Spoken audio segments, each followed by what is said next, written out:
कल हमने कॉरल्स के बारे में पढ़ा था कि कॉरल फॉर्मिंग मेंबर्स कौन से होते हैं। आज हम कॉरल रीफ्स के बारे में पढ़ेंगे। कॉरल रीफ्स क्या होती हैं?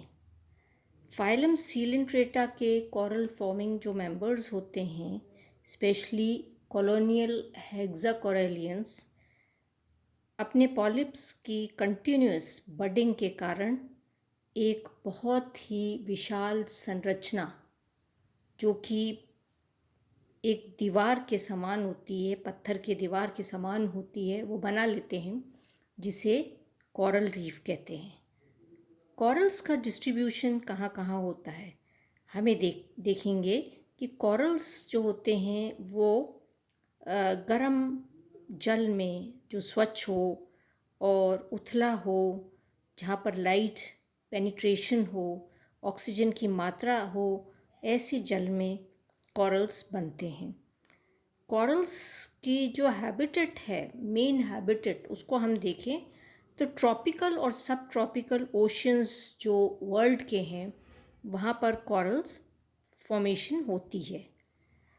इक्वेटर के 30 डिग्रीज राइट और लेफ्ट में, मतलब on the either side of the equator 30 degrees पर जो भी समुद्र पाए जाते हैं, जो कि वार्म सीज हैं, अटलांटिक ओशन, इंडियन ओशन और पैसिफिक ओशंस की, वहाँ पर कॉरल्स बनते हैं।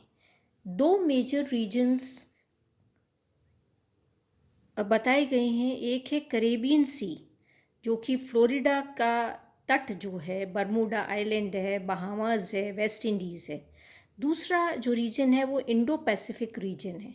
तो इंडियन ओशन में मालदीव्स है, लक्षद्वीप है, कोकोस, शेगोस, अफ्रीका का ईस्ट कोस्ट ये है।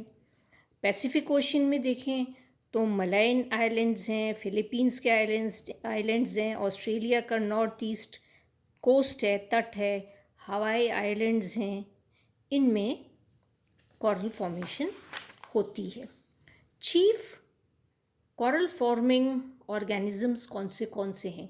चीफ जो बिल्डर्स हैं कॉरल रीफ के, वो हैं stony corals. Number 1 stony corals, मतलब members of order Madreporaria, class Anthozoa. Number 2 coralline algae है, जो कि ब्रांच्ड और कैल्केरियस होती है। थर्ड है शेल्ड फोरामिनिफेरा, प्रोटोजोअन्स होते हैं ये। फोर्थ है हाइड्रोकॉरलाइन सिलेंट्रेट्स, जैसे कि मिलीपोरा। फिफ्थ है एल्कायोनेरियंस, जैसे कि Tubipora, Heliopora etcetera. Coral reefs के प्रकार, types of coral reefs. 3 major type की कॉरल रीफ्स देखी गई हैं: fringing coral reef, barrier coral reef and atoll. सबसे पहले हम देखेंगे फ्रिंचिंग कॉरल रीफ्स क्या होती है। इस प्रकार की जो कॉरल रीफ्स होती हैं, ये वॉल्केनिक आइलैंड जो होते हैं उनके आसपास बनती हैं, या फिर समुद्र में जो कोस्टल रीजन पर जो कॉन्टिनेंट्स होते हैं उनमें, उनके आसपास ये बनती हैं। और इनका तट से समुद्र में दूरी जो होती है वो 1 to 500 मीटर्स होती है। ये ज़्यादातर फ्रिंजिंग जो कॉरल रीफ्स होती हैं, ये कोस्टल रीजन पर बनती हैं और उथले जल में ये बनती हैं। जैसा कि आप यहाँ देख सकते हैं, ये फ्रिंज कर रही है किसके, आइलैंड के आसपास समुद्र से, और तट की दूरी इनकी कम है। और ये इसकी डेप्थ जो सी में होती है वो 35 से 100 मीटर्स की इनके अंदर समुद्र में इनकी गहराई होती है। दूसरे प्रकार की जो कॉरल रीफ है उसे कहते हैं बैरियर रीफ। तो बैरियर रीफ जो है वो फ्रिंजिंग रीफ की तरह ही बनती है, किसी आइलैंड को एनसर्किल करती है, आइलैंड के आसपास बनती है, या फिर समुद्र के तट पर जो कॉन्टिनेंट्स होते हैं उनके आसपास बनती है। परंतु इसकी दूरी समुद्र तट से, या हम कहें कि इसकी गहराई समुद्र में अधिक होती है और तट से दूरी ज़्यादा होती है। डेप्थ में अगर हम देखें तो ये रीफ जो होती है वो करीब 15 to 100 मीटर्स डीप होती है समुद्र में, और तट से इसकी दूरी करीब 3 से 4 किलोमीटर से लेकर 15 किलोमीटर्स तक इसकी दूरी होती है। तो यहाँ पर ये हम देखें। अब एक चीज़ और है, यहाँ तट, मेन तट है, और ये समुद्र है, मेन समुद्र है। इसके बीच में आप देख रहे हैं जो बैरियर रीफ है, इसके बीच में भी समुद्र है। तो ये जो समुद्र जो इसमें पाया जाता है बैरियर रीफ के अंदर, इसे लगून कहते हैं। लगून जो होता है, इस क्योंकि एक ये रीफ बनी हुई है, एक बैरियर है मेन समुद्र और इस जल में, लगून के जल में, तो ये लगून जो होता है इसका जल काफ़ी शांत होता है, और ये बहुत इम्पॉर्टेंट सी पोर्ट्स होते हैं, और शिपिंग में इनकी बहुत इम्पोर्टेंस होती है। आपको बैरियर रीफ का एक एग्जाम्पल मैं बताती हूँ। आपने सुना होगा कि ग्रेट बैरियर रीफ है जो ऑस्ट्रेलिया में पाई जाती है, तो ये बैरियर रीफ का एग्जाम्पल है। और जो ग्रेट बैरियर रीफ है वो करीब 2000 किलोमीटर लंबी है, और अलग अलग पॉइंट्स पर इसकी चौड़ाई 25 से 170 किलोमीटर्स है। थर्ड टाइप का जो आप देखेंगे बैरियर, थर्ड टाइप की जो कोरल रीफ है उसे कहते हैं एटॉल। एटॉल को कोरल आइलैंड्स भी कहते हैं, क्योंकि आप देखेंगे कि ये लगभग समुद्र के बीच में ही होते हैं, समुद्री जल के बीच में होते हैं। कोस्ट से इनकी दूरी बहुत ज़्यादा अधिक होती है, काफ़ी गहराई में ये बनते हैं। और ये आप देखेंगे कि एटॉल जो होता है वो सर्कुलर होता है या हॉर्स शू शेप्ड होता है, और जो समुद्र जो इसके बीच में पाया जाता है, एटॉल के बीच में, उसे भी लगून कहा जाता है।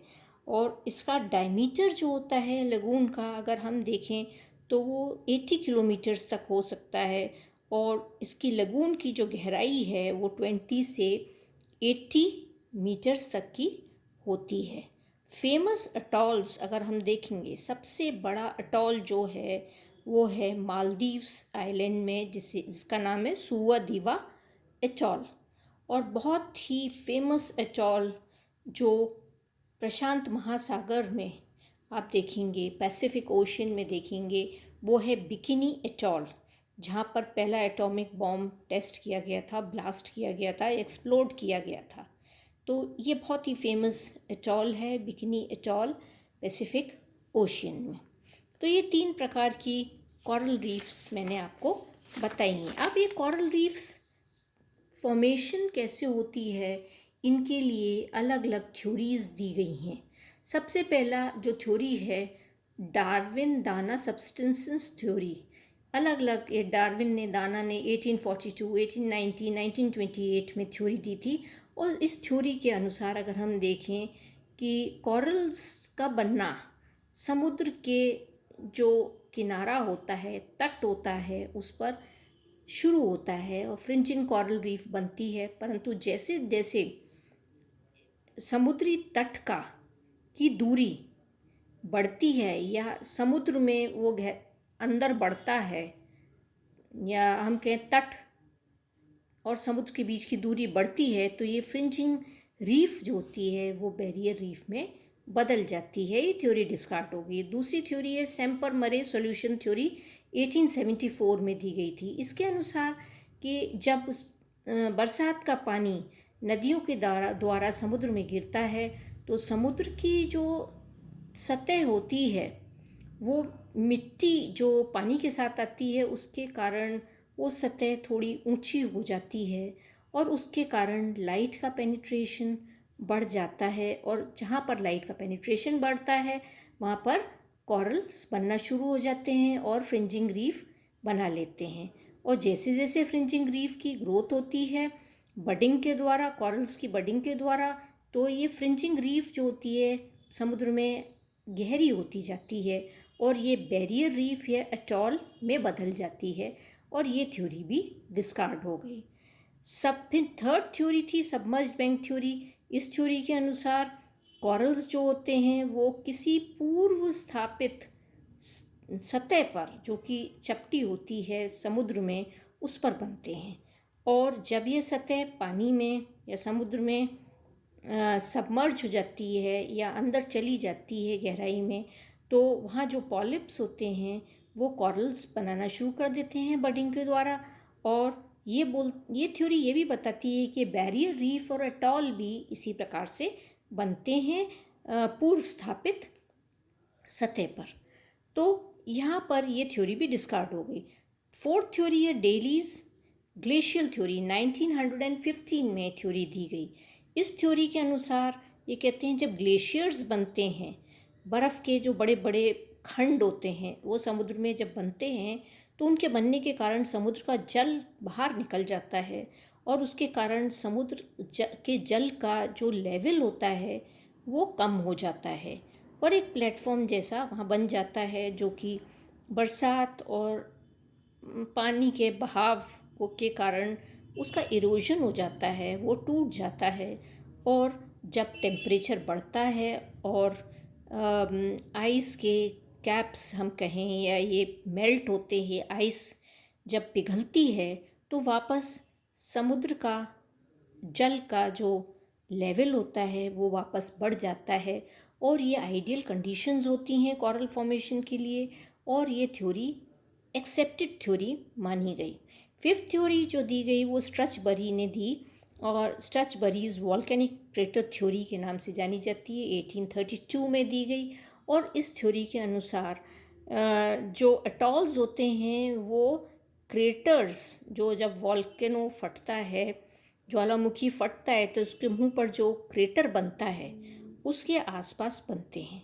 तो लगून जो होता है वो क्रेटर के बीच में बनता है और क्रेटर के जो मार्जिन्स होते हैं उन पर रीफ बनती है, ऐसा स्ट्रचबरी ने बताया और ये थ्योरी भी डिस्कार्ड कर दी गई। तो ये कुछ चीज़ें मैंने आपको बताई हैं। नेक्स्ट क्लास में हम मोलस्कन शेल्स के बारे में पढ़ेंगे।